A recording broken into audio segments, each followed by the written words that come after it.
Smith Show on Indie Sports Ticket, 1430 AM, 93.9 HD2, and always on the free Indie Sports Ticket app. What's going on? What's going on? Welcome into the Real Jonathan Smith Show here on Indies Sports Ticket. Hopefully you had a nice weekend. It was action-packed, a lot of basketball. Obviously, the Final Four Saturday night. Had a lot of NBA yesterday. Pacers picking up a big win on the road against the Denver Nuggets, holding on to that fourth seed, really close to clinching home court advantage in the first round. I believe they only need 2 more wins to make that happen. But we're going to go back to Saturday night, and that's where we're going to start with the Final Four. Houston comes back, and they beat Duke in one of the best comebacks we're ever going to see ever. And that's not just a college basketball thing. That is basketball. That is a basketball period thing. Let's start with what was the hot button topic right after the game. The foul, the over-the-back call on Cooper Flagg. Saw plenty of Duke fans, Duke bettors, Cooper Flagg fans blaming the referees after the game. It's like, if they don't call that over the back, then maybe the game turns out differently. Sure, maybe. And I will agree, should not have been called over the back. It wasn't a foul. Like, that play happens all the time. But because, it's not as cool to put Tyrese Proctor in your headline as opposed to, Cooper Flagg. Tyrese Proctor has to make those free throws. He's got to make the front end of that 1-and-1. Up until those missed free throws, I felt like Duke was going to hold on because just so many things had to go wrong in order for Duke to lose that game. And I was like, look, Junior at the foul line, played in the Elite Eight last year, a guy who's played in some big games during his time at Duke, and Tyrese Proctor was like, nah, let me miss the front end of this 1-and-1. And a lot of the blame is being put on Jon Scheyer, which I just couldn't disagree with more. When your offense makes 2 field goals in the last 10 and a half minutes and your junior your junior shooting guard misses the front end of a 1-and-1 free throw, like I just don't think that the entire thing could be blamed on Jon Scheyer. There is one thing, though, that he did that I had a problem with. During that sequence where Tyrese Proctor misses the front end of that free throw, first, the guy inbounding the ball, James, was very uncomfortable inbounding the basketball. That was evident from the moment that he caught it. His legs were shaking. Dude was terrified to make that inbound pass. He'd already turned it over once, but he finds a way to get it in. They throw it into the corner, the place where when you're 7 years old, they teach you not to inbound the ball. But they inbound it to their best free throw shooter, Con Knippel, a guy who played pretty well in the game. They inbound it to him, and then they have Tyrese Proctor as the release guy. Like he's clearly supposed to be the second pass to break the press. That didn't make any sense to me. I would think that you would want to inbound the ball to the 68% free throw shooter, knowing Houston's going to trap and try to force a turnover, and then make the outlet pass or the release pass to your, 90% free throw shooter in Con Knippel. That way he's shooting the free throws. Because you know that once you make that first pass to break the press, Houston is going to foul you. That was the one thing that Jon Scheyer did that I really had questions about. Like why are you setting this play up to send your 68% free throw shooter to the line and not your 90% free throw shooter? That was the one thing that really baffled me. And because it's cool, because it's flashier, because you can put Duke in your title, people are going to say that Duke and Jon Scheyer choked the game away, which is partially true. But I would really say Houston was dominant more than anything. The last 10 and a half minutes of that game was just a total display of defense, intensity, and toughness. I mean, it was just incredible. Houston showed why they have the best defense in the country in the final 10 and a half minutes of that game.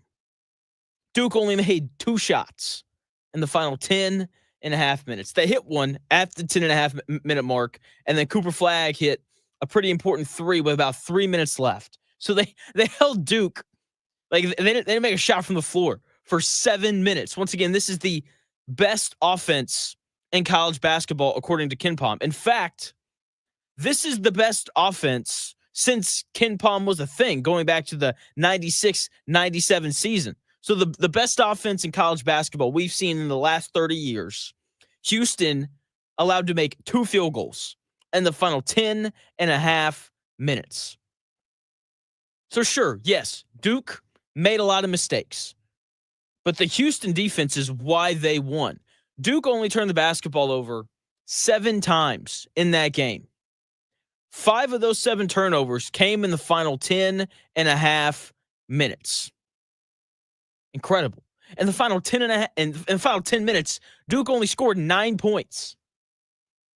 That's crazy. And that is simply credit to Houston's defense. They defended without fouling. They made every shot for Duke tough. And that's just what they've done all year. Houston closed the final 10 minutes of that game on a 25-9 run. They defended like crazy. They grabbed 7 offensive rebounds during that stretch. And a lot of those offensive rebounds led to big shots made. And those have been the 2 pillars of Houston all year. Offensive rebound like crazy and make every shot that your opponent takes super tough. Those are the 2 things that they did to win that game. And I said earlier in the NCAA tournament that what gets you beat during the season is usually what gets you beat in the tournament, which we saw in this game with Duke. More on that here in a second. But how you win in the regular season is also usually how you win in the postseason. Houston won this game by doing what they did better than anyone else all year. And that's guard and grab offensive rebounds. And speaking of, why you lose in the regular season is why you lose in the postseason. We saw it with Duke. The one weakness that Duke had, the one chink in the armor, was Duke doesn't rebound well or didn't rebound well. And it cost them. Houston grabbed 18 offensive rebounds. That's a lot of offensive rebounds.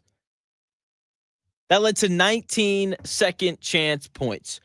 Duke's starting center is going to be a lottery pick, or he was before that game. I don't know if I would take him in the lottery anymore. He played 21 minutes. He's 7'2". He's the biggest dude on the floor. Malawach. 0 rebounds in 21 minutes. 7'2". Biggest guy on the floor, grabbed 0 rebounds in 20 minutes. And I got Pacer fans complaining about Miles Turner not rebounding. What about that guy? That dude's 7'2", taking on the 6'8" front line of Houston. He grabbed 0 rebounds, and no one is going to bring that up. That the biggest, tallest dude on the floor for Duke didn't grab a rebound. That is ultimately why they lost the game. Your starting center can't grab 0 rebounds. You can't allow your opponent to grab 18 offensive rebounds and allow 19 points to be scored off of those offensive rebounds. You're not beating anyone if you allow 18 offensive rebounds and 19 second chance points. The other thing that had to happen for Houston to win this game was someone had to go crazy, and LJ Cryer went crazy. We're very focused on the Duke collapse, in the final 3 minutes of that game. That I just think everyone is glossing over how great LJ Cryer was in that game. He had 26 points on 8 of 14 shooting. He was 6 of 9 from 3, and that was huge because Uzan, Houston's best player, missed a lot of time with foul trouble throughout the game. And LJ Cryer's shot-making ability, his ability to get into and make some really tough shots, was what kept them afloat throughout that game. The other thing that happened that was really important was to close the first half. Houston hit just like a bunch of threes. I mean, they're down by like 12. It was 31-19 with 2 minutes left in the first half. And then Houston was like, all right, I guess we got to make a whole bunch of threes. And they did. They hit 3 of them to close the half. So instead of being down by, 12 or 13 going into the break, they were only down by 6. So those threes hit late at the end of the first half kept Houston in it. LJ Cryer's ability to take and make really tough shots was huge throughout the entire game.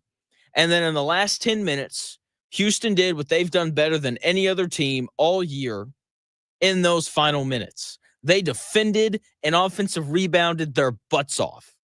And that is why they won the game. Not because Duke choked, because Houston did what we've known Houston to do really for the last, 3 years or so. The other part of this that, it's just, I just want to address the, I don't want to be mean. I don't want to be mean. It's Monday. It's too early in the week for me to be mean to people. Cooper Flagg's leaving. I'm really annoyed with how often I see people talking about Cooper Flagg staying. Like he's not coming back. He's not. I'm sure he hates that he lost. I'm sure that Duke's got a nice, NIL deal for him if he decides to come back, but he's not, because he's going to declare for the draft. He's going to be the number 1 overall pick. And then in 4 years, he's going to sign a max contract where they're going to pay him like $350 million over a 5-year period. That is like that is where we're headed in the NBA, where these max deal guys are making well over $300 million per contract. And he was great in that game, by the way. He's definitely not why Duke lost. He had 27 points, 7 rebounds, 4 assists, 2 steals, and 3 blocks. What more do you want that guy to do? I mean, he was just an absolute stud in that game. Showed why he is the best player in college basketball. Also, when Duke struggled to score late, it was all the other guys. Cooper Flagg had 7 of Duke's final 10 points. The last 2 field goals that were made, they were both made by Cooper Flagg. Okay, he was the only Duke player in the final 10 and a half minutes to make a shot from the field. Okay, this game should have 0 impact whatsoever on how people view him. If it does, you should view him as better than what you thought he was. The guy's still a stud. He's still the first pick, and there's not a chance that he goes back to Duke next season. It's not going to happen. Okay, he's a shoo-in for the number 1 overall pick. So, if you see some article or some post talking about Cooper Flagg returning for another year at Duke, it's just clickbait. You don't want to read that. You don't. I'm telling you. Speaking of coming back, Reed Bailey, he's this power forward from Davidson who entered the transfer portal going back to college for his senior season. He announced his commitment to Indiana yesterday. Real quickly here on Reed Bailey, Indiana fans, so that you know what you're getting. At 10:20, we'll get into the Florida and Auburn game. So Reed Bailey, he's going to transfer from Davidson to Indiana. And this guy's good. A guy who's shown very steady progression throughout his career. He started, all 97 of his appearances at Davidson. Okay, his freshman year, he averaged 5.5 points. His sophomore year, he averaged 13 points and 6 rebounds. And then this last year, his junior year, he averaged 19 points, 6 rebounds, 4 assists on 42% shooting from 3. This guy's he's a legitimate power forward. He's 6'10". 6'10", gotten better every year. He was a part of the A10's he was the A10's most improved player this last year. He won that award. He was first team all conference. Okay, scored in double figures in every game but 2. Put up 32 against Richmond. And this is just another guy who fits this Darian DeVries mold. 6'10", and he can shoot it. Made 42% of his threes last year, which is, That's a really high number. He didn't take a ton, only took about 1-3 per game, but this is what you're going to see from Coach DeVries at Indiana. He's signed 3 guys so far in the transfer portal. Tucker DeVries shot 47% from 3 last year before he got hurt. It's a small sample size. He only played in 8 games. Connor Enright only shot 32% from 3 this last year, but he shot 43% from 3 at Drake 2 years ago. And this last year, he shot 42% on catch and shoot threes. That's really good. I know that overall number of 32% isn't great, but the dude can shoot the basketball. And now they bring in Reed Bailey, who's not going to take, 5 threes a game and shoot 42%. Like, that's not going to happen. He's going to score a lot in the lane. Okay, a nice big presence for Indiana to dump the ball down to if they need to do it. But Reed Bailey, very, very capable of knocking down open threes, as we just saw him do it at Davidson this last season. Speaking of knocking down threes, we have to talk about Florida and their win over Auburn. They're just, man, they're so much fun to watch. They just are. And I just, like you watch this team play and you just kind of wait for the barrage of threes to happen. I mentioned this, but on Friday, and we got it at the start of the second half. And as soon as that happened, it was pretty clear that Florida was going to beat Auburn. And they're really tough. Can't wait to watch them play Houston tonight. My thoughts on the Florida Auburn game and the Houston Florida game tonight when we come back here in about 4 minutes.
Unadulterated sports talk with unfiltered takes. It's the real Jonathan Smith Show on Indy Sports Tickets, 1430 AM and 99.5 HD2. What's going on? Welcome into the real Jonathan Smith Show here on Indy's Sports Ticket. Hopefully you had a nice weekend. Hopefully your Monday is off to an excellent start. It's Masters week. It's also National Championship Day. We had the Final Four over the weekend. Houston, great job. Duke, got to be better late. You got to hit more than 2 shots from the field if you want to win. Florida never has any issue making shots. And that's why they beat Auburn. They just outshot them, just like the game at Auburn earlier in the season. Florida shot 38% from 3 to Auburn's 28%. Florida made 5 more free throws on 7 more attempts from the foul line. And when you look at just like the totals of things, like, Florida made 1 more 3 than Auburn. I think, they only made a few more free throws. The difference, though, the reason why Florida won that game and Auburn didn't was because Walter Clayton Jr. was just better than Janai Broome. Janai Broome gets off to this amazing start. Scores 12 points in the first half. He's rebounding, catching the ball deep on the block. If he wasn't catching it deep, he was, just getting to his spots and scoring. It was impressive. You're just like, geez, man, Janai Broome on a mission, getting buckets whenever he needs to.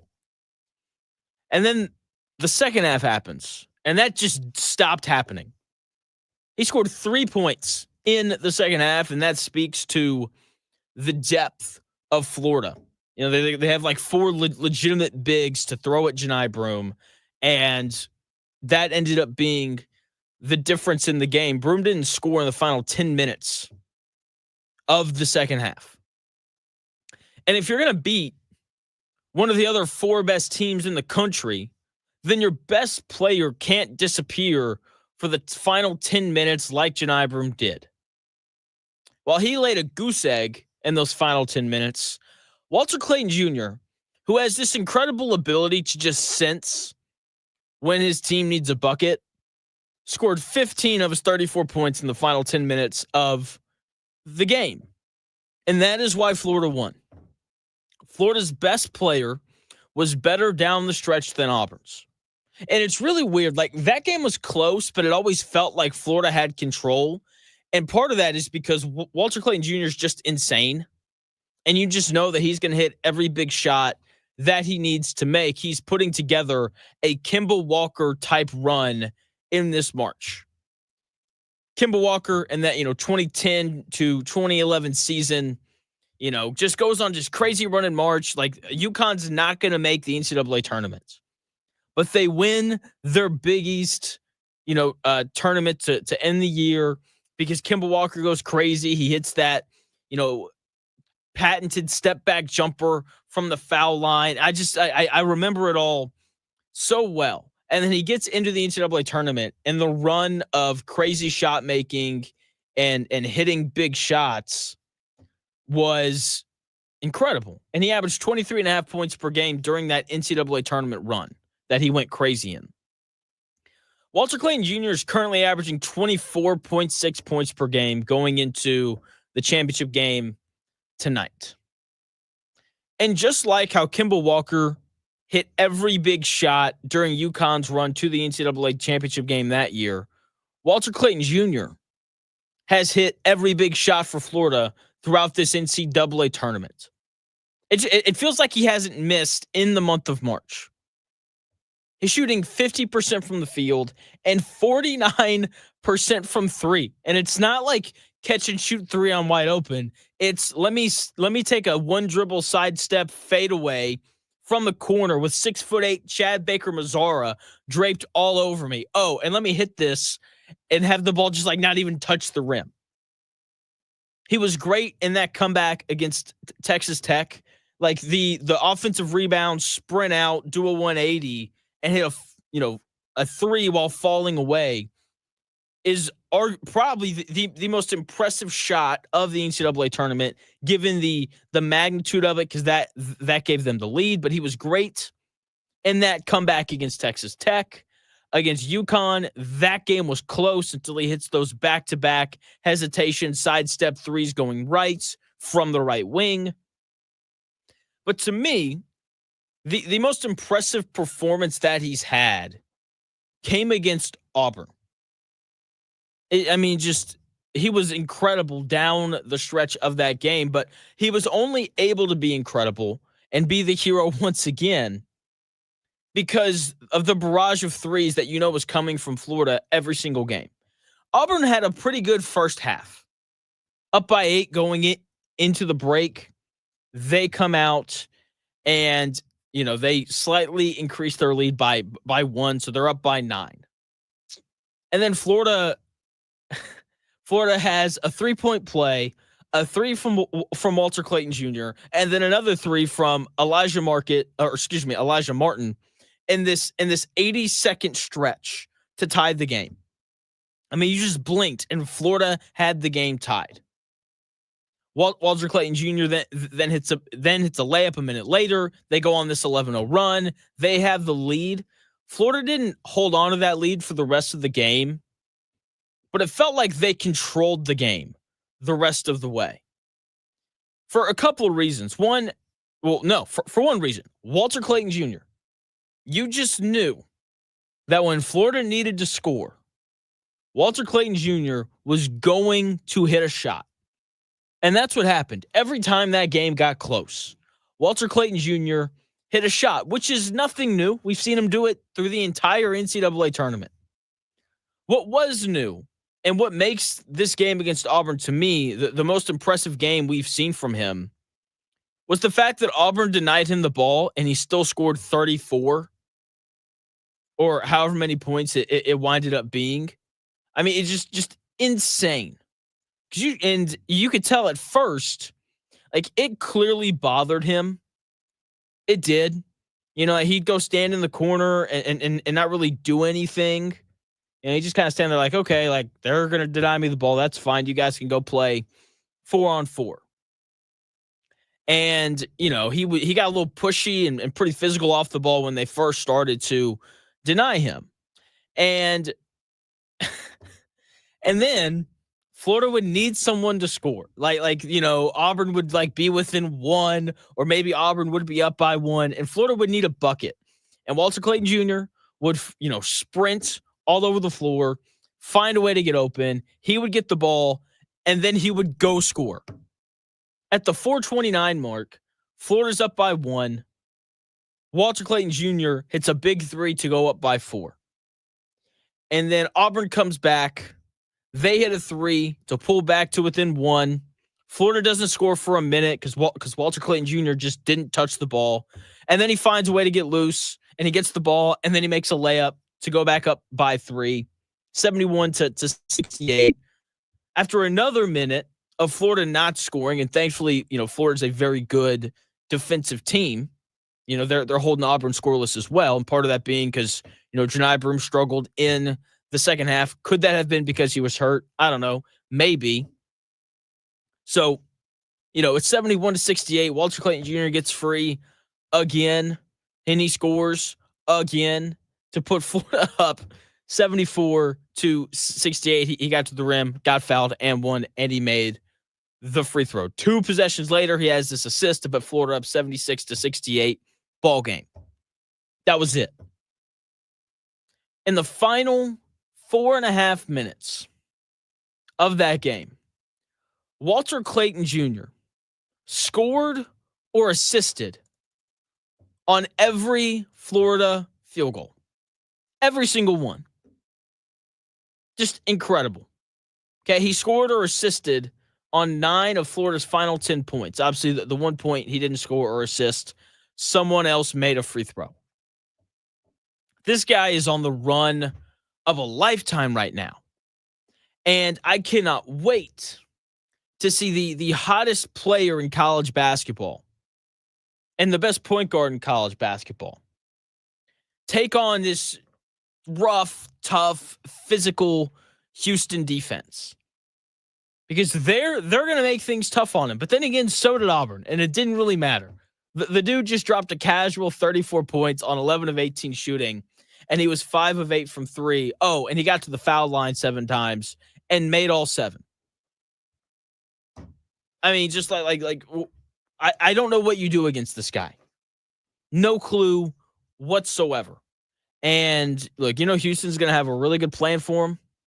And I cannot wait to see how this game unfolds because it's going to be nothing short of spectacular. Now, speaking of the game tonight, that is the thing that I want to see. Can Houston slow down Walter Clayton Jr.? Once again, the hottest player in college basketball right now. This seems like the formula to beat Florida. Make sure Walter Clayton Jr. doesn't score 30 because it just doesn't seem like the rest of this Florida roster is playing their best basketball right now. The issue is, no one can slow him down. No one has slowed this guy down yet. But Houston, they are the best defensive team in the country, so they'll have the best chance of anyone, right? They're going to have multiple guys to be able to throw at him, and that is the main thing I'll be watching. Do they deny him the ball? Do they just find every excuse to show him 2 bodies? I don't think that would go very well. And I think when people talk about this game, I think that they're going to emphasize that point too much. If Houston can stop Walter Clayton Jr., then they're going to win. That's not true. Whether or not Walter Clayton Jr. goes for 30 or not will not dictate whether or not Houston wins that basketball game tonight. May I remind you, Cooper Flagg scored 27. He scored 27 points, and they found a way to beat Duke. And they beat Duke because they limited everyone else, and they just made things tough on Cooper Flagg. Con Knipple was the only other player for Duke that got into double figures. He had 16 points. Players not named Cooper Flagg were 13 of 34 from the floor. That's 38%. If you remove Con Knipple and Cooper Flagg, Duke was 8 of 25 from the floor. That's 32%. That is another reason why Houston was able to win that game. They just shut down literally everybody else not named Cooper Flagg and Con Knipple. But then again, he only took 9 shots. I thought Houston did a good job of just not letting him get the ball. But anyway, my point is Houston can win the game if Walter Clayton Jr. scores 35. They just have to be able to limit everyone else. And that's something that they've done well all year. And that's what's going to give them a chance to win tonight. So they have to limit everybody else. If Walter Clayton Jr. scores 30 and Elijah Martin has 20 and, the Richards kid has 15, you're not winning that game. Houston, you're not. Like against Duke, Houston will need LJ Cryer or Uzan to carry the scoring load. 26 points again from one of those 2 guys should suffice. They're going to have to hit timely threes like they did at the end of the first half, to cut that, 17-point lead or however much it was for Duke down to 6. Or I guess it was a 15-point lead down to 6. Okay, they'll have to continue to do all the other things that they're great at, specifically offensive rebound. That is what's going to dictate this game. Houston is the best offensive rebounding team in the country. Okay, they crash the glass better than a stunt man. Okay? For Florida, if they finish defensive possessions with rebounds, they'll win by double digits. They're not as good as Duke is offensively, but this is a really good offensive team. They're going to score. Okay? And they are a really good defensive team as well. They are going to get stops. The question is the rebounding. Duke did everything better than Houston. The one thing that Duke did not do well was finish possessions with rebounds, and that is ultimately why they lost that game. If Florida allows Houston to grab 18 offensive rebounds, then they will win that game. They have to limit Houston on the offensive glass. That is why Houston is 34-4, because they just get more shots than everybody else, which is still pretty freaking crazy.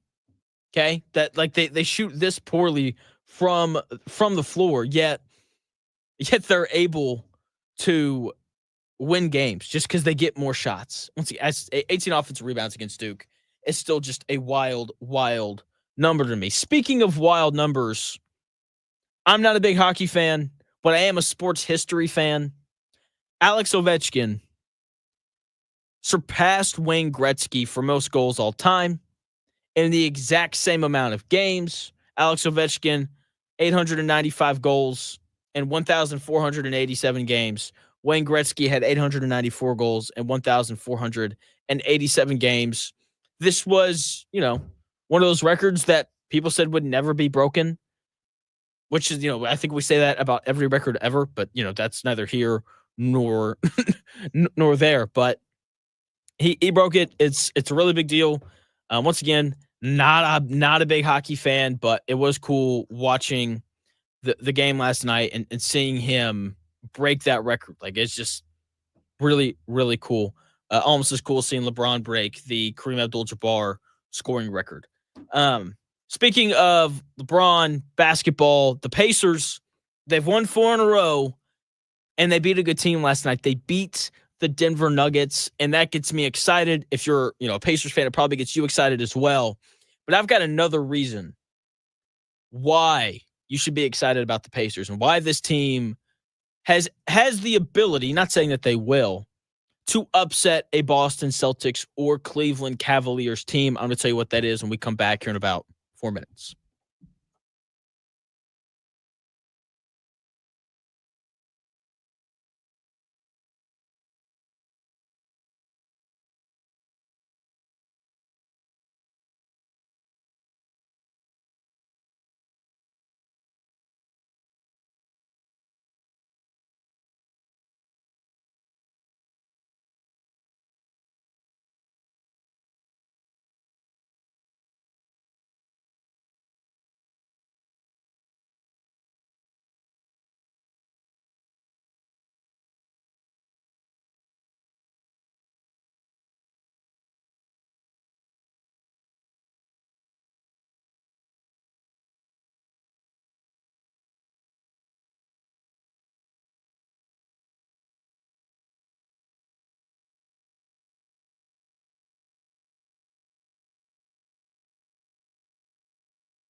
If it's in today's sports world, it's here. The real Jonathan Smith Show on Indy Sports Ticket 1430 AM, 93.9 HD2, and always on the free Indy Sports Ticket app. Coming up in about an hour, Zack Gray, CG the Grapevine, professional sports gambler. He's going to join the show to give out some bets, as he usually does. We'll obviously talk about college basketball and that national championship game as well, because he just, he loves college hoops. He bets it better than anyone. And so we like having the best on this show. So Zack Gray is going to join. Speaking of being the best, Pacers trending that way. Not really. But big win last night. They beat the Denver Nuggets, and,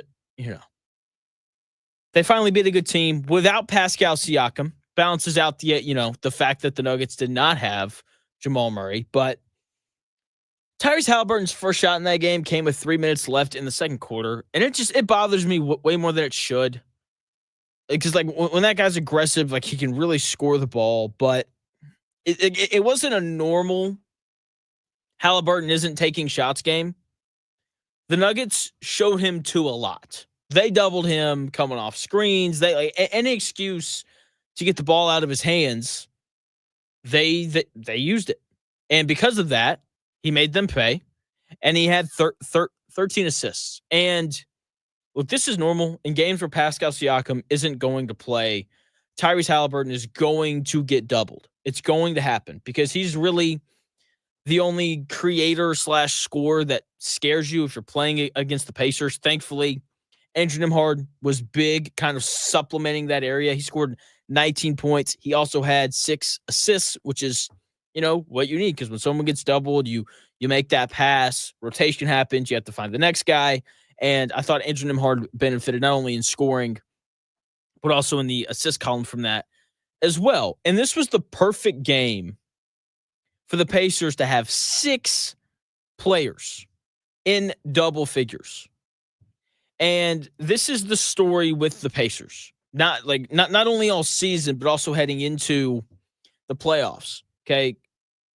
Kevin Pritchard has done an excellent job of putting together just a deep, sound roster. That there's very little, if any, drop off from the first unit to the second unit. They are the deepest team in the Eastern Conference, not named the Cleveland Cavaliers. The Pacers have 10 guys that you can legitimately play in the playoffs. They played 9 of them last night, and that's, without Siakam.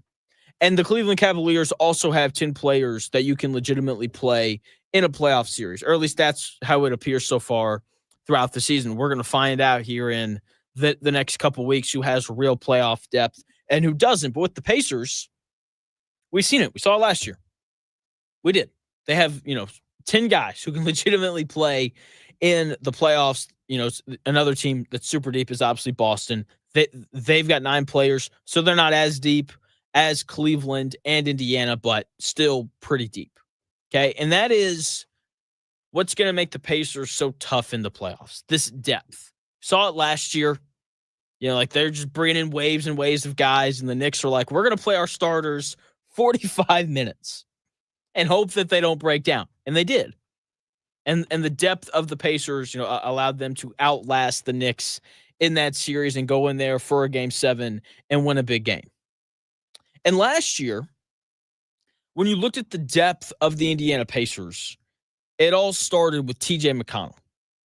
He was kind of the head of the depth snake for the Indiana Pacers. And it's great. It's true.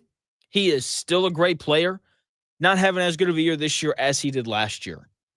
The Pacers' best player off the bench this year, especially as of late, this dude's been on a tear, is Obi Toppin. Obi Toppin's playing his best basketball of the year right now. Pretty that is high praise because he's been pretty good this year. But right now, he's just at another level. And with Pascal Siakam being out last night, Obi Toppin got the nod. He got to start, and he played really well once again. 22 points on 9 of 18 shooting, 4 of 9 from 3. Also grabbed 4 rebounds. He played 26 minutes. And like that just feels like a normal March game for this guy with how well he's been playing as of late. Okay, after the All-Star break, Obi Toppin has averaged 11 points and 4 rebounds per game on 54% shooting from the field and 39% from three in about 20 minutes per game. That is great production if you're only playing 20 minutes. Last month, March, played his best ball of the season. 12 points per game, 4 rebounds per game on 56% shooting and 46% shooting from three. Felt like he didn't miss it all the entire month. Like the hottest player in basketball in the month of March was Walter Clayton Jr. The second hottest basketball player in the month of March was Obi Toppin, the way that he was shooting the basketball. And once again, it continued last night. And this is why the Pacers are so dangerous. So you got guys like Obi Toppin who, like if you just double his minutes, like he's averaging, 22 and 8 since the All-Star break. And obviously, TJ McConnell continues to be just a super important piece for this team. He led the Pacers in bench scoring last night with 12 points. Also, he had 6 assists. And then, that's not even including Benedict Mathurin, who's kind of been struggling here as of late, but he was still a +5 last night in 21 minutes, even though he only scored 4 points and didn't make a shot from the field. There's just so much depth that you don't know who's going to get you whenever you play against the Pacers. And so the depth is clearly there, and they've gotten deeper. Jarris Walker was good again last night. And earlier in the season, we had a little Jarris Walker stockholder meeting. Do I want to sell my Jarris Walker stock? Do I want to hold on to it? And I'm very glad that I held on to it because, even though the markets went down in terms of Jarris Walker, I actually put more in. I was like, no, we're going to double down. This guy's going to be good. And what do you know? Dude's pretty good right now. In fact, he closed the game last night over Obi Toppin. Let me remind you, Obi Toppin, 22 points on 9 of 18 shooting. There's 2.5 minutes left in the game. It's close.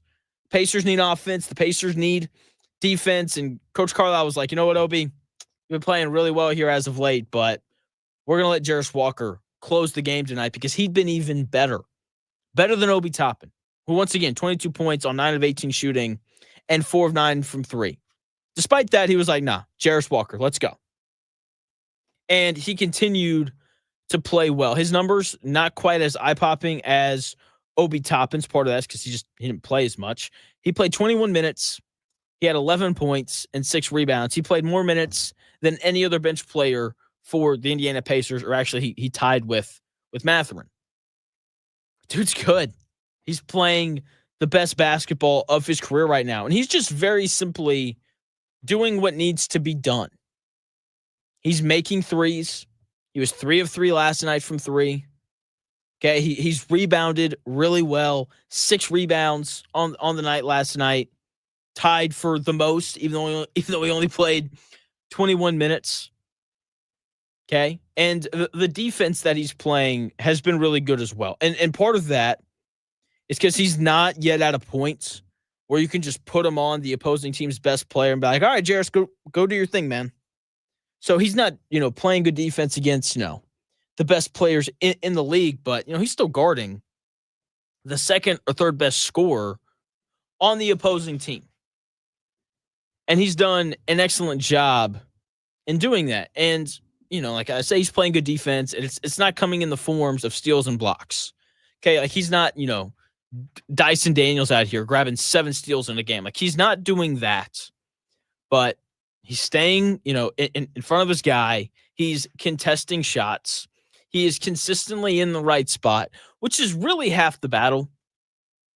I watch Jokic on pretty much a nightly basis because the dude's just insane. And he's not this super athletic center who's going to block, 3 or 4 shots a game. But Jokic is just always where he's supposed to be. And so he contests a lot of shots. And because of that, he's a pretty solid defender. That is the first step in being a good defender in the NBA. Are you where you're supposed to be? Are you following the help rules? Are you rotating with intensity? And he's doing that. And he's also doing a pretty solid job of defending guys one-on-one in space. And I just don't think that you can ask for much more from a role player. And we're not even getting the full Jarris Walker experience. Because the thing that I think he does better than anything else, he is a really good ball handler and he's a really good passer. He is. He's got excellent vision. He finds guys that are open all the time, and he's able to, deliver these really nice passes. They're not even asking him to start doing stuff like that quite yet. And hopefully, as he, continues to get experience, hopefully he continues to improve. Hopefully next year, because they're not all of a sudden going to start allowing Jarris Walker to initiate offense. Hopefully next year, especially early in the season, like we get to see a little bit more of the creation stuff that Jarris Walker can do. Not even from a scoring standpoint, just from a passing standpoint. Like, I think next year we're going to see a lot more Halliburton, Jarris Walker screen and roll stuff, just because Jarris Walker catching the ball, 15 feet away from the basket. Like, he's got a pretty solid jumper. He's got a nice little floater. And like when he catches the ball there, he can then, he's in the middle of the floor and he can just kind of spray it out to shooters or cutters because he's, like I said, a very gifted passer. So he's starting to figure it out, which is important because he's 6'8", and you want all the size that you can get, especially when you're having to run 6'9" Thomas Bryant as your center. Okay, and hopefully Jarris Walker can continue to rebound because like that's important. If Miles Turner hadn't had 24 last night, I'm sure that my timeline would have been littered with Miles Turner is a terrible rebounder because he only had 2 last night. he only had 2. He did have 3 blocks though, but Jokic did go for 41. That dude's just insane. He's like that dude's just he's incredible. And the fact that the Nuggets aren't the best team in the NBA with a guy like Nikola Jokic on their team, like one of the best basketball players that we've ever seen. The fact that they're, fighting for the 3 seed speaks to how good the Western Conference is, but it also speaks to how bad the supporting cast is around him. Like if I was him, I'd be so frustrated. And I think he is. He's just not American, so he's not going to force his way out. The Indiana Pacers still have a pretty firm grip on that 4th seed. They have a 3-game lead over the Milwaukee Bucks, who are 44-34. They have a 4-game lead over the Pistons, who are 43-35. That race for the 5th seed, it's going to come down to the wire. The Pistons finally got Cade Cunningham back. The Bucks and the Pistons each closed their seasons with their final 2 games against each other. The Pistons, they're going to play tonight, but you're not going to watch that. Neither am I, honestly, because we have the NCAA championship game tonight. I can't wait. Duke blowing a big lead. Zack Gray at 11:40 to talk about the final 4 games and, of course, the big game tonight. He'll probably tell you how to bet it as well. But when we come back, Duke didn't blow that game. Houston just played their butts off, and they earned it. More on that when we come back in about 4 minutes.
do this. It's the real Jonathan Smith Show on Indy Sports Ticket, 1430 AM, 93.9 HD2, and always on the free Indy Sports Ticket app.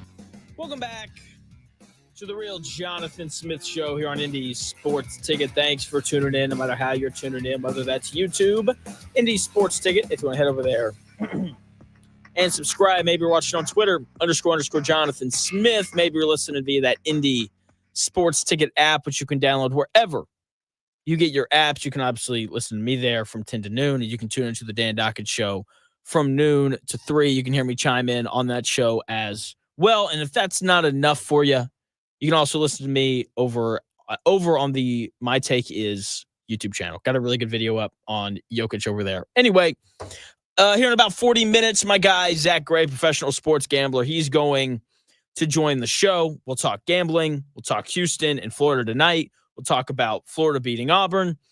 And we'll definitely talk Houston beating Duke because Zach had Houston plus 5.5.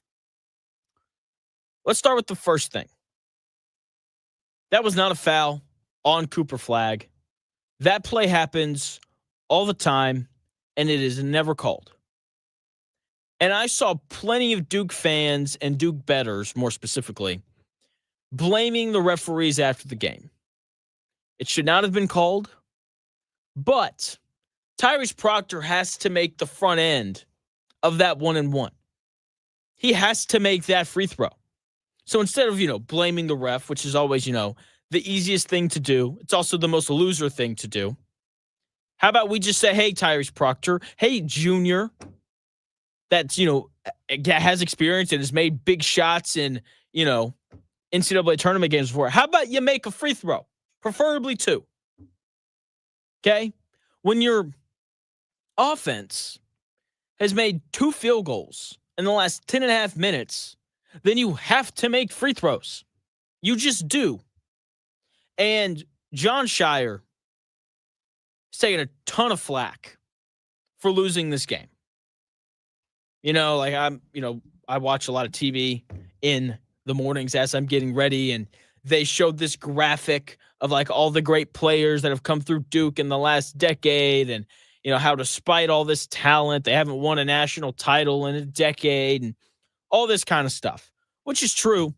My response is winning's really freaking hard, but also it's not always on the coaches. It's not. Tyrese Proctor has to make both of those free throws. I will say, Jon Scheyer has to draw up a play there that ensures that a 68% free throw shooter doesn't have the ball in that spot for Houston to foul them. They should have flipped, I think, Jon Scheyer should have flipped Proctor and Knippel. Because, with how much time was left on the clock, you knew that when Duke inbounded the ball, Houston was going to trap, try and get a steal, and then if Duke was able to make a pass out of it, then they would have fouled whoever they made the pass to. And that is exactly what happened. So they inbound the ball to their best free throw shooter, Knippel. They trap him. He makes the pass, and they immediately foul Proctor. Why is a 68% free throw shooter your release guy on that play? It's got to be a better free throw shooter than that. That didn't make sense. That is the only thing that I would put on Jon Scheyer in this loss. And people are going to say Duke and Jon Scheyer choked that game away. Because, that's the fun title. No one likes Duke. Any chance to, pour it on Duke, people are going to take full advantage of. But they didn't. It's not true. Houston just showed why they're 34-4 now. Houston showed why they have the number 1 ranked defense in the country over the final 10.5 minutes of that game. Duke made 2 field goals in the final 10.5 minutes. Houston, that is just their defense. Okay, they made every shot tough. They were aggressive and physical. They've caused Duke to turn the basketball over 5 times in those final 10.5 minutes of that game. For reference, Duke only turned the ball over 7 times 5 of them came in those final 10 and a half minutes. Once again, we just saw Houston, the best defense in the country, prove why they're the best defense in the country in those final 10 and a half minutes. They made Duke look uncomfortable in a completely new way. In the first 10 minutes of the second half, Duke scored 24 of their 33 points in that half. They only scored 9 points in the final 10 minutes of the game. That's not a Duke choking thing. That is credit to Houston's defense for being the best defense in college basketball this year. They defended without fouling, and they made every shot so incredibly tough for Duke. Every single one. And that's just what they've done all year. They make their opponents uncomfortable. They contest everything. They grab every rebound. And they did that for the final 10 minutes. And it led to them going on a 25-9 run that allowed them to come back and win that game. They defended like crazy. They grabbed 7 offensive rebounds. Between the offensive rebounds and the turnovers that they forced in the final 10 minutes of that game, they created for themselves 12 extra possessions. When you look at the final 10 minutes of that game between Duke and Houston, we saw the two pillars with which Houston has stood on all year. Great defense and offensive rebounding. I said earlier during the tournament that what gets you beat during the season is usually what gets you beat during the NCAA tournament. And we saw that in this game. More on Duke here in a second. But at the same time, what wins you games in the regular season is also usually how you beat teams in the postseason. Houston won that game on Saturday night by doing what they have done all year. They defended like crazy, and they crashed the offensive glass. That is what they did. That is why they won that game. Duke's one weakness was they didn't rebound well. And once again, what gets you beat in the regular season is usually what gets you beat in the postseason. Duke, the one chink in the armor was the offensive rebounding, and it cost them. Houston grabbed 18 offensive rebounds, and they scored 19 second chance points. It's tough to win when you allow that many offensive rebounds and that many second chance points. Really tough to win those games. The other thing that had to happen for Houston was someone had to go crazy for them. And they had that happen. LJ Cryer goes for 26 points on 8 of 14 shooting. He was 6 of 9 from 3. That was huge because Uzan, their best player, missed a decent amount of time in that game because of foul trouble. And LJ Cryer's, shot-making ability kept them afloat during those minutes. So his play was huge. The defense from Houston down the stretch was huge. The offensive rebounding from Houston was up to par. Once again, 18 offensive rebounds. The fact, people always overreact to everything. And people are overreacting to Cooper Flagg, losing this game. But the player that we should be overreacting to in terms of like the grand scheme of, the draft and all that kind of stuff is Kaman Maluach, the starting center for Duke, who's 7'2", didn't grab a rebound. He played 21 minutes and he grabbed 0 rebounds. You can't have that happen if you're going to beat Houston. Honestly, that just can't happen. If your center's 7'2", he should be able to grab at least 1 rebound, especially when you're playing against Houston in those, 21 minutes that he's on the floor. But he didn't. He grabbed 0. And that is, I still can't believe that he had 0 rebounds.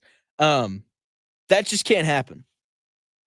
You also can't allow Houston to hit 3 threes in like the final 90 seconds of the first half. Like Duke controlled that entire first half. They controlled the first 30 minutes of the game.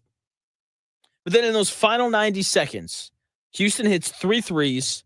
They take a 14-point lead, and they cut it down to, 8 or 6, going into the second half. That stretch to close that gap in the first half was just as big as all the offensive rebounds and all of the second chance points.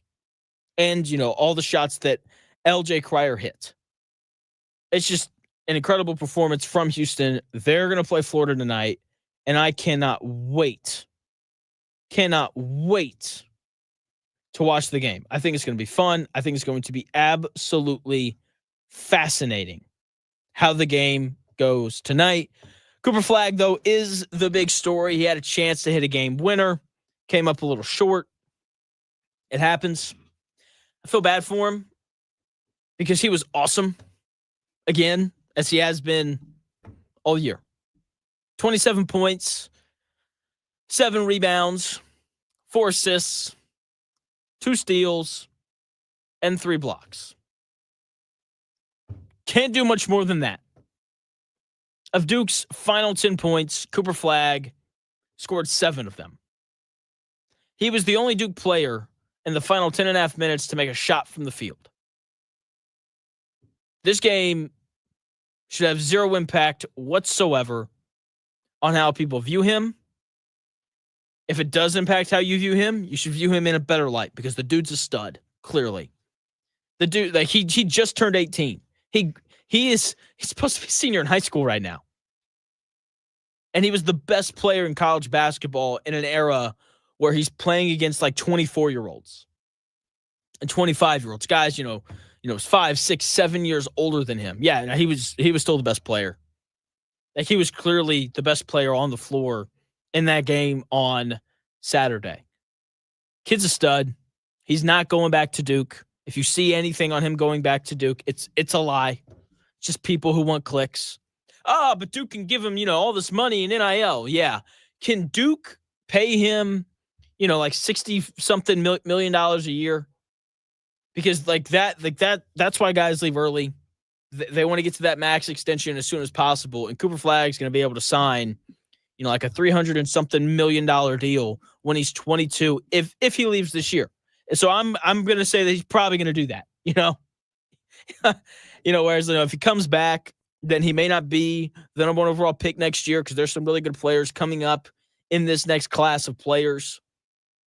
And so he may not be the number 1 overall pick. And then, of course, he delays signing that big-time major deal by a year. So he's not going back. It's not happening.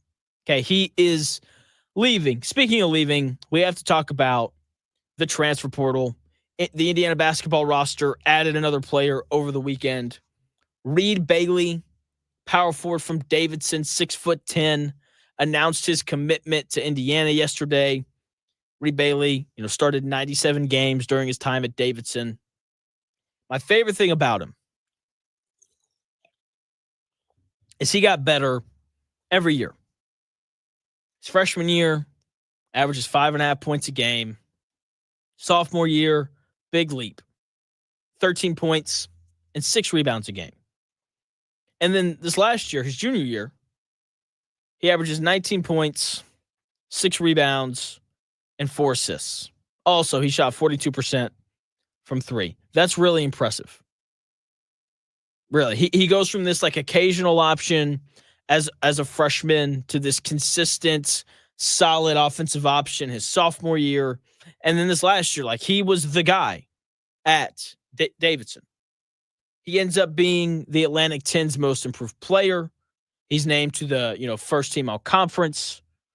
Okay, scored in double figures every game, but 2 this year, including, a 32-point game against Richmond. That's kind of crazy. And the intriguing thing about him is this guy can shoot. He didn't take a ton of threes, only about one a game this year, but he made 42% of them. And this is, another player on the Darian DeVries Indiana roster who can shoot the ball. When you look at the 3 guys that they've grabbed in the portal, Tucker DeVries shot 47% from 3 last year in 8 games, to be fair, so not a major sample size, but he can really shoot the ball.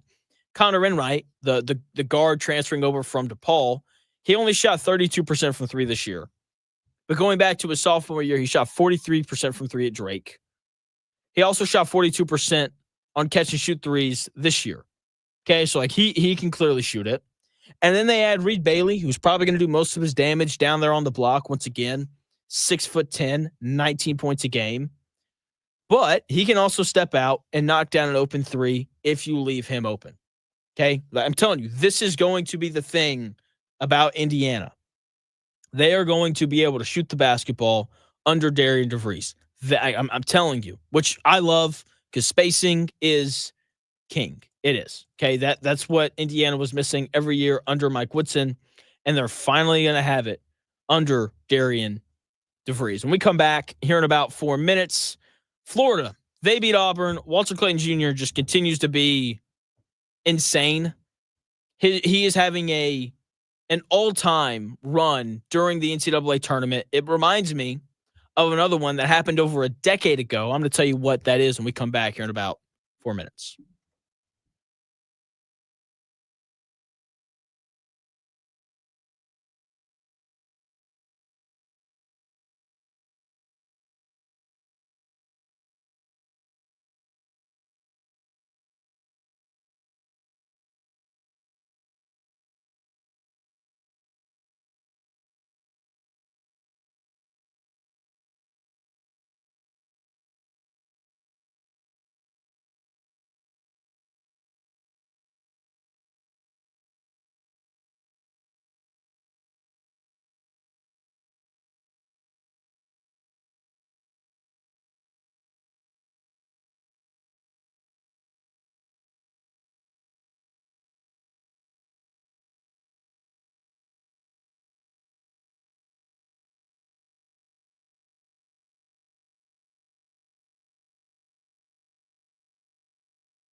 may, one day, be a must-listen for sports enthusiasts. Yeah, and monkeys might fly out of my butt. Uh-oh. The Real Jonathan Smith Show on Indy Sports Ticket 1430 AM, 93.9 HD2, and always on the free Indy Sports Ticket app. Welcome back to the Real Jonathan Smith Show here on Indy Sports Ticket. Zack Gray joining the show here in about 19 minutes to tell you who's going to win the Florida-Houston game tonight. He's definitely going to tell you how to bet it. We'll talk about the Final Four games from Saturday as well. Florida beat Auburn, and it looked just like the game from earlier in the season, kind of. Florida just shot better than Auburn did. 38% from three to Auburn's 28%. Florida made more free throws, shot a higher percentage. But the difference was the two stars. Johni Broome gets off to this great start for Auburn, scores 12 points in the first half. He's catching the ball deep on the block, getting to both hands, getting to the foul line, just doing everything. And if he didn't catch the ball where he wanted, he just backed his way to that spot, and then he scored. And that just didn't happen in the second half. You know, he only scored 3 points in the second half, and maybe it was because he was hurt. But I don't know. He didn't look very hurt in that first half. In fact, he didn't score in the final 10 minutes of the game. And if you're trying to beat one of the other four best teams in the country, then your best player can't disappear in the final 10 minutes the way that Johni Broome did for Auburn. While he scored 0 points in the final 10 minutes, Walter Clayton Jr. of Florida scored 15 of his 34 points in the final 10 minutes of that game. Florida's best player, Florida's consensus All-American, was better than Auburn's consensus All-American. And that's why Florida won. And this run for Walter Clayton Jr. just doesn't end.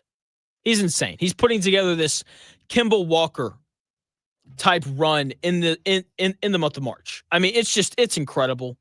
Kemba Walker averaged 23.5 points per game in the NCAA tournament that he went crazy in. And Walter Clayton Jr. is doing the same thing. Kemba Walker, 23.5 points per game. Walter Clayton Jr. is averaging 24.6 right now, going into the game tonight. Kemba Walker hit every big shot during that run to the NCAA title. And Walter Clayton Jr. has hit every big shot for Florida throughout this NCAA tournament run. It feels like he hasn't missed in the month of March. He's shooting 50% from three. 50% from the field, 49% from three. My bad. Was off by 1 percentage point there on that 3-point percentage. I mean, the guy's just been unconscious. He was great in that comeback against Texas Tech. Scored or assisted on 19 of Florida's final 23 points. He was great against UConn, hit those big back-to-back sidestep threes from the right wing. But to me, the Auburn game was the most impressive one. But it only happened because of something that happens in every single Florida game.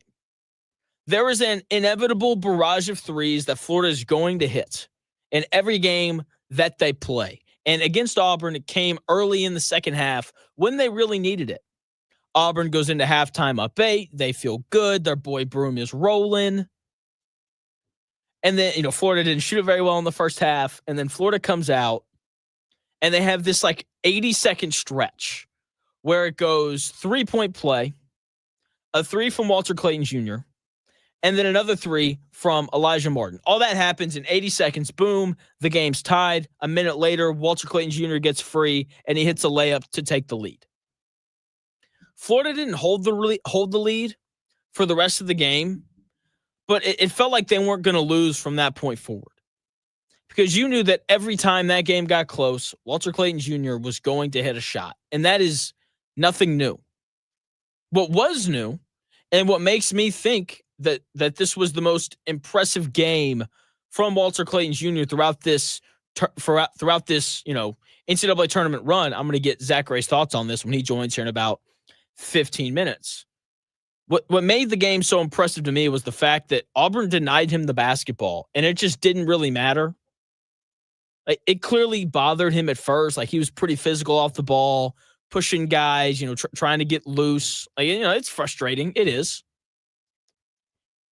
And it just didn't matter. Like, he's physical with guys. He has a couple possessions where he just kind of stands in the corner and he lets the rest of the Florida offense play this, 4-on-4 type ordeal. But every time Florida needed a bucket, he just found a way to get it for him. In the final 4.5 minutes, Walter Clayton Jr. scored or assisted on every field goal, and he was responsible for 9 of Florida's 10 points during that stretch. And it all started at the 4:29 mark. Florida's up 1. They hadn't scored in a bit. Walter Clayton Jr. finds a way to get open and hits this crazy 3 to put Florida up by 4. Auburn, though, they don't blink. They come right back down. They hit a 3, come back to within 1. They go back to denying Walter Clayton Jr. the ball. He finally gets loose after like a minute of not really touching the ball. He gets to the rim. He makes a layup. Florida goes back up 3. It's 71-68.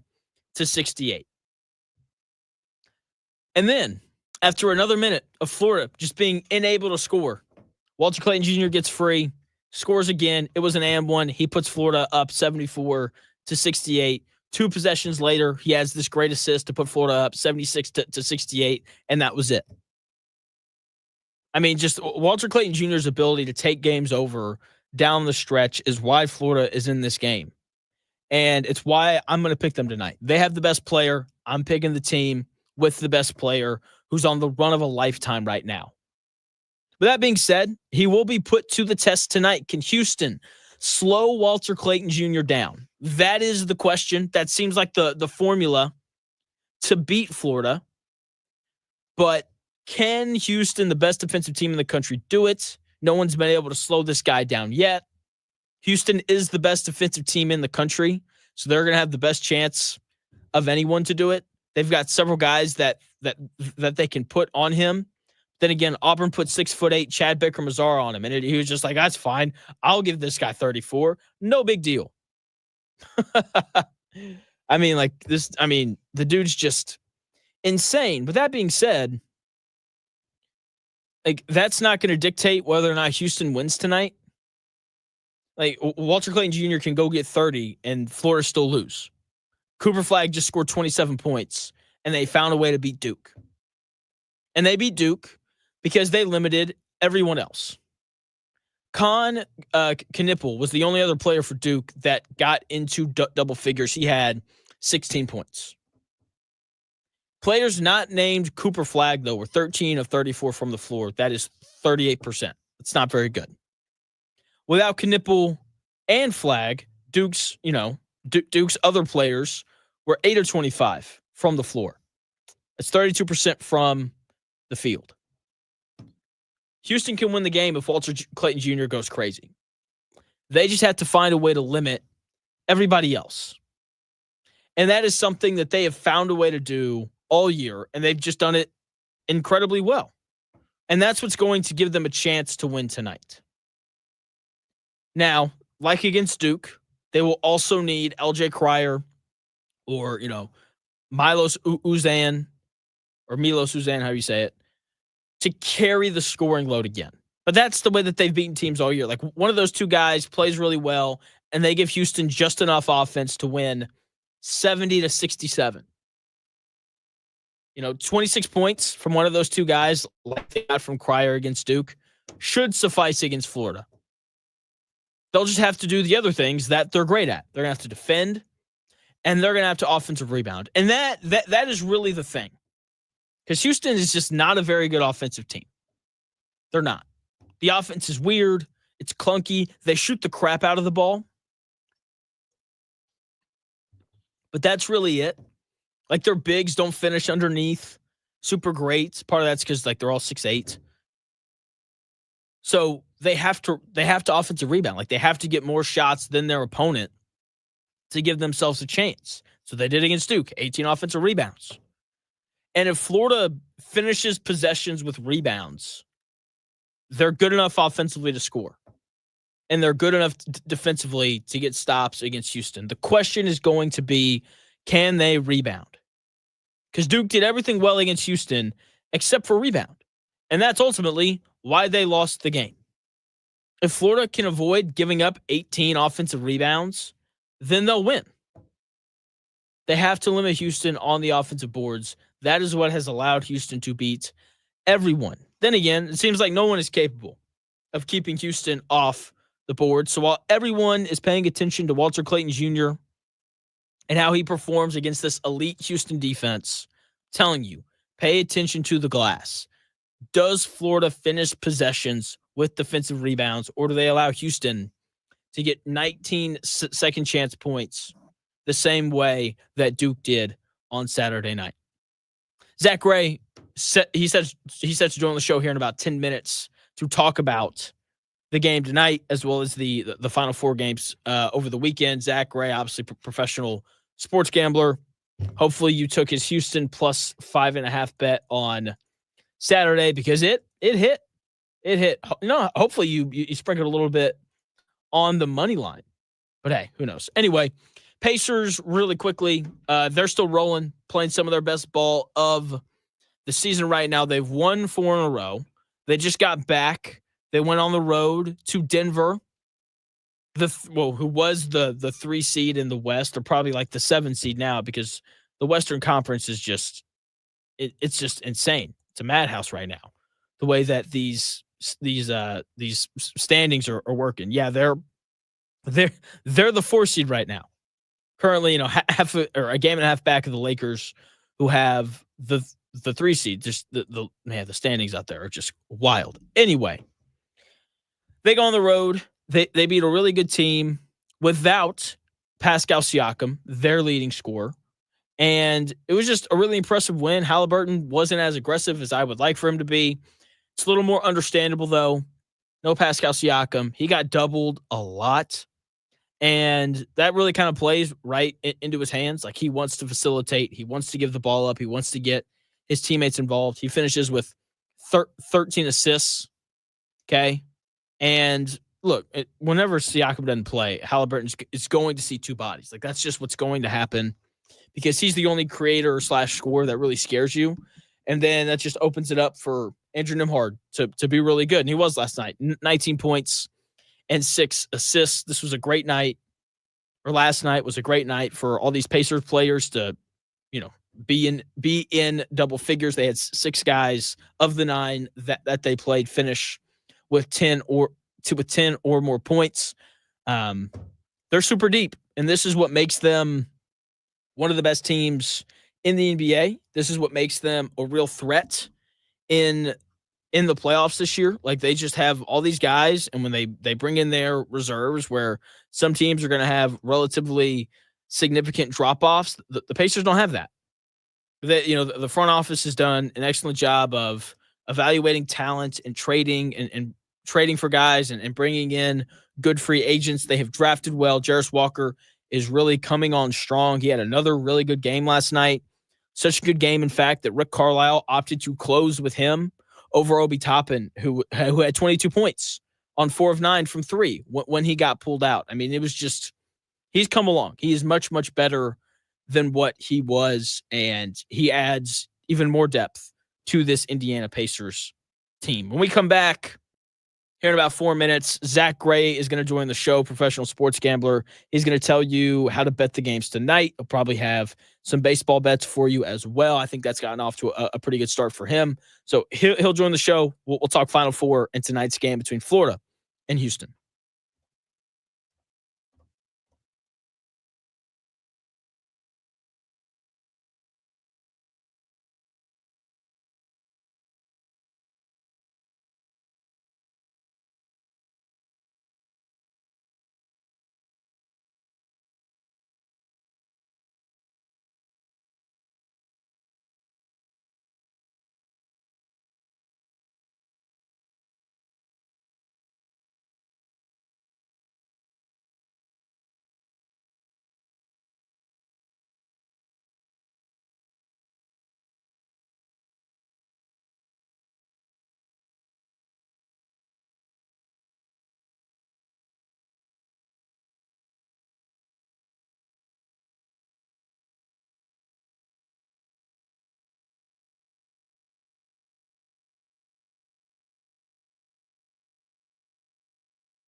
The best takes. Maybe. The Real Jonathan Smith Show on Indy Sports Ticket 1430 AM, 93.9 HD2, and always on the free Indy Sports Ticket app. What's going on? Welcome back to the Real Jonathan Smith Show here on Indy's Sports Ticket. Joined now by just a real staple of the show, Zack Gray, professional sports gambler. Check him out on Twitter at ZG The Grapevine. He posts some of, but not all of his bets there. You can also click the link in his Patreon where he sells tools to help you make better bets. Zack, what's going on, man? How are you? Jay Smith, it's a bittersweet day. It is a very bittersweet day. College basketball is over after today, and that's just a sad reality. It is, but the morale gets boosted back up a little bit when the NBA playoffs start, right? Or no? That's true, and I'm back into baseball heavy right now. So, I mean, there's some things to fill the void, but there's nothing quite like a Marist Quinnipiac game on a Wednesday. Totally fair. Totally fair. Oh, there's also nothing quite like this Walter Clayton Jr. run. I mean, this dude's just it's Kemba Walker level, right? Oh no, you dropped. Zack, call back in. Oh, there he is. Hey, Zack, is that you? Yeah, sorry about that. Oh, good. Oh, good. I was saying that there's also nothing quite like this Walter Clayton Jr. run. The best probably March Madness run we've seen since Kemba Walker. Would you agree with that? Yeah, and I was telling some buddies of mine yesterday about how we're sleeping on Walter Clayton as an NBA prospect, and I was getting like serious pushback. And it's like, I don't know how you can watch this run, see how he's able to create the shots that he's creating for himself, the efficiency in which he's scoring, and not think there's a lot of guys with that same profile that get significant minutes in the NBA right now. He's an NBA player. Come on now. You don't need to be friends with those guys anymore, if that's what they're saying. Yeah, it was strange to me. I didn't know if that was a hot take, what I was saying, or what. No, you're right. Like look, he's not going to be like a top 10 pick just because he's 22, but he'll go in the first round, probably before pick 20, and he'll be really good for a long time. I think mock drafts have him like right there at the end of round 1, early round 2 as of now, but I feel like that's going to change. It should. I would think that it should. Joined by Zack Gray, professional sports gambler. Hopefully you took his advice on Friday and you took Houston plus 5.5 against Duke. Zack, people are ringing Duke out because, and part of that is because it's Duke and it's just really fun to make fun of Duke. But my thing is just like, I was more impressed with Houston in the final 10.5 minutes of that game than I was disappointed by Duke. And I think I'm in the minority on that. Yeah, I mean, I think obviously Duke choked. Like they had the lead. They could have controlled the game and put it away. But also, what have we been saying about Houston? Like they're relentless. They're complete. They know who they are. They're going to play hard to the final whistle. And it was one of those things where they just put constant pressure on Duke the entire game. Even when Duke kind of extended the lead, they just kept swinging back, putting constant pressure on them. And the idea that Duke doesn't have a true point that handles the ball coincided with Houston ratcheting up their defense, putting the press on. And then you saw what happened. And it's just one of those things where, yeah, you can give Duke all the flack that you want, but at the same time, we have to acknowledge that Houston is really, really, really good. And this is the most complete Houston team that Kelvin Sampson has had in his tenure, and this is the final form. So credit to Duke for the season they had. I do think they should have won the game, looking at it in totality. But when we're talking about a Houston team, we ain't talking about no scrubs. Like they have NBA guys, they have talent, they have size, they have athleticism. Like we can't just put it all on Duke choking. I completely agree. Because look, man, like Duke made 2 field goals in the final 10.5 minutes of that game, and part of that's because Duke made some mistakes, and they 5 of their 7 turnovers came in those final 10 minutes, but. Part of that's also because Houston has the number 1 defense in all of college basketball this year, and they just did such a great job of making everything tough the whole game. And like you said, like that's just who they are, joined by professional sports gambler Zack Gray. You can check him out on Twitter at ZG The Grapevine. You can check out the link in his bio. It'll take you to his Patreon where he sells tools to help you make better bets. And thinking about the game tonight, I think everyone is very much, and rightfully so, going to be paying attention to how does Houston defend Walter Clayton Jr. My thing is, we just saw Houston beat Duke with Cooper Flagg scoring 27 points. Like, Houston won that game because no one else really scored. So my take into the game tonight is, like, Walter Clayton Jr. is going to score, but who else for Florida is going to kind of be that other guy who can get buckets? What are you kind of looking at for tonight's game? Yeah, I agree with you. I think you have to put it, you can let Walter Clayton kind of go off. I think I think teams are starting to employ that, in the NBA side with Jokic right now.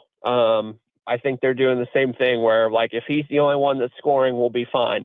And I think Houston can do that, but I also think that they're going to mix it up and send a lot of different looks at Walter Clayton, make him make quick decisions, make him give the ball up, make him relocate off the ball, things like that. That'll really kind of make things just a little bit harder and maybe throw rhythm off a little bit. And it is going to be imperative that Condon doesn't score 1 point this game. Like, he's going to have some type of role offensively. And, Houston's going to come out, and I think this is going to be a slugfest with both of these teams, being really good defensive teams. Both have scoring options, obviously. But I think Walter Clayton is going to have to elevate his game even more. And that might not even mean scoring 30 points again. That might just be by decision-making and playmaking and making the right choice. Yeah, I completely agree. He's just, man, I just don't like, how do you even guard that guy? Like, Auburn denied him the ball, and it just didn't matter. Like, what he did in that game, I thought that was his most impressive game of the tournament, just given how Auburn tried to guard him. What'd you think of his performance against Auburn? I think it was great. I don't think you can look at that game and think otherwise. It was one of those games where it kind of felt like you were watching Steph Curry at Davidson, honestly. That is, yeah. That's kind of what he feels like. That the sidestep fadeaway falling out of bounds over Chad Baker Mazzara is stupid. That's what it is. It's like the only guy to compare it to is Steph. And I'm so intrigued to kind of see how he looks tonight. Are you giving out your bet on the game tonight? Yeah, I'll give it out. As much as I like Florida, I've kind of been secretly on the Houston bandwagon for a long time now. So I'm going to take Houston plus 1.5 tonight. I think this is about to be a banger of a national title game. I think all the talk about how this tournament has stunk, and there's not been any magic, and games have been blowouts and yada, yada, yada. Even though we've had some close games here in the Elite Eight and Final Four, I think this one really puts a nice bow on the season, and we get an absolute, like, North Carolina, Villanova 2016 type of game. I hope so. I hope you're right, because I'll never forget that game. That game was amazing. Who's the guy for Houston tonight? Because, like, in order for them to beat, like, a large part of why they beat Duke is because LJ Cryer was unconscious. Is it going to be him tonight, or do you think it's going to be Uzan or someone else who kind of carries the offensive load for Houston? Well, that's what's cool about this year's Houston, right? Because usually it's like we know it has to be one or two guys every night, and no one can have an off night. But, like, when you're looking at it, like, you can, it could be Cryer, it can be Sharp, it could be Uzan. Roberts can contribute offensively. Like, they have some options that they haven't normally had. So if you get all three of those guys going, Sharp, Uzan, and Cryer, good night.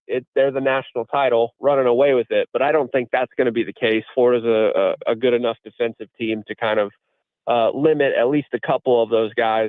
But if I had to take a guess, I think Uzan takes this one over, and I think he leads the charge offensively. He's due for it. He missed, like, the other thing that I don't think people are talking about nearly enough with that Duke and Houston game is Uzan was in foul trouble for, like, decent chunks of the game, and it just didn't matter because of how good Cryer was. I think I'm with you on the Houston pick. Like, I think Houston is playing maybe not as well as they can play, and maybe not as well as they've played all year, but like, I feel like I'm watching the Houston team from the regular season, whereas like when I watch Florida, I feel like Walter Clayton Jr. is the only guy playing his best basketball right now. How do you kind of evaluate the rest of that Florida roster? I think, quite frankly, they have to play better, right? Like, Will Richard can't go 0 for 3 from 3 and only get 6 shot attempts up in the Final Four. Like, Walter Clayton Jr. is great, and he's like the first player since like 1950 to score 30 points in the Elite Eight and Final Four. But I mean, when you're talking about whether it was Duke or Houston that they were going to have to play, we're talking about one of the best defensive teams in basketball, if not the best defensive team in basketball. So, like I said, Condon can't score 1 freaking point. Richard can't go 0 from 3. Like, Elijah Martin had a good game, but outside of that, it was like, where are we getting our production? Fadeaways from Walter Clayton Jr., like, that's great, and it's magical, and it's working for them. But Florida has not played a great overall game this entire tournament, and I think it's going to take that for them to win tonight. That's where I'm at with it, because I just, like, it's exactly what you said. Like, they have not played a great all-around game once. Like, it's Walter Clayton Jr. to the rescue against UConn. He hits those two big threes. He scored or assisted on 19 of their last 23 points against Tech, against Auburn. He scored or assisted on every field goal in the last 4.5 minutes. And that's just not going to work against Houston. And I'm just, that's the thing for me. Who's going to step up, and how does Florida rebound? Because that's really the other thing.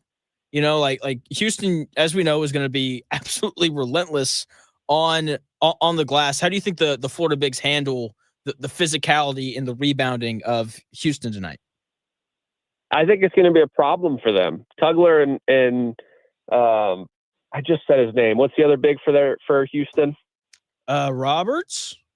Roberts, yeah. I think Tugler and Roberts can create some issues with them. I think, with Auburn's bigs, Condon looked kind of like he was a deer in headlights and didn't want to be out there. Like, I think it's definitely possible that Tugler and Roberts kind of affect the game, not only from a rebounding perspective, but just an overall, like, messing up rhythm, messing up timing for, ball screens, or, not being able to get into the paint as much as you want. So I think that's a huge deal.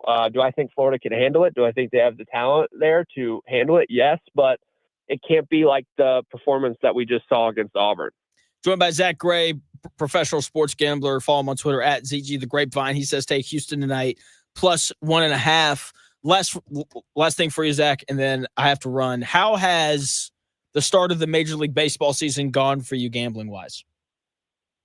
It's been good. It's been up and down. We're sitting right around 500. We've had a lot of games where we've had teams that are up late and then they just blow leads. Like, we've had the Mariners a couple times already, and they've been walked off on in the bottom of the ninth twice. So it's going well. I like my process. I think it's there. I think everything is in place for a successful season. So we've had a lot of new Patreon subs since I announced the free trial for that first week. Things are going well. I like the process, and people are enjoying it as well. So can't complain at all. And there's, baseball's a long season, so we have a lot of ups and downs ahead of us. Did you see the new Vladdy Jr. deal? Yes. Finally, something goes right for the Blue Jays, because that's a franchise that say what you want. There's other teams that don't try to do what they do when it comes to attacking free agents, big names, re-signing their players. They do. They're in the sweepstakes. They've been in the sweepstakes for almost every major player that's hit free agency in the last couple of years, and have just been finished second in the running or third in the running each time. So for them to lock up a guy like Vladdy, like, good for the Blue Jays. Finally, it is good for them. And Vladdy, man, jeez. 288 career hitter, 160 homers in his first 4 years. That dude's he's insane. The nerve to call him a bust after his one little hiccup year. Yeah, like it's very rare when guys get as much hype as Vladdy did coming up, and this is for all sports, for those guys to just be total busts. Right. Unless you're Bo Bichette. What do you mean? He's a good player. Not really. I mean, I don't know. He was pretty good last year, wasn't he? I don't know his numbers. I also don't know how he started off this year. No, he's taken serious steps back, but I guess he was highly ranked as a prospect, but he wasn't at Vladdy level. I was just throwing shade. Okay, fair enough. I was like, is there like some Bo Bichette beef here? Is there something I don't know? Yeah. All right, dude. Thanks for your time, man. As always, I'm sure we'll have you on Friday to do more bets and stuff. It'll be good. And I know that you're probably like every other Laker fan right now, overreacting to a game in which you shot 55% from three to beat the Thunder. So I'm sure we'll have some NBA stuff to cover too. You don't want LeBron to win another ring. That's all I'll say. Fair point, Zach. Thanks for your time, man. Yep. See you, Jay Smith. See ya. That is Zack Gray. You can check him out on Twitter at ZG The Grapevine, where he does a great job giving out bets. Once again, check out his Patreon where he sells tools to help you make better bets. That's going to do it for me here on The Real Jonathan Smith Show. I'll be back again tomorrow from 10 to noon. The Dan Dockett Show comes your way next. If you want more from me, you can listen to me on his show. You can also check out the My Take Is YouTube page where I've got some other really good stuff going on over there as well. I'll talk to you tomorrow starting at 10 a.m.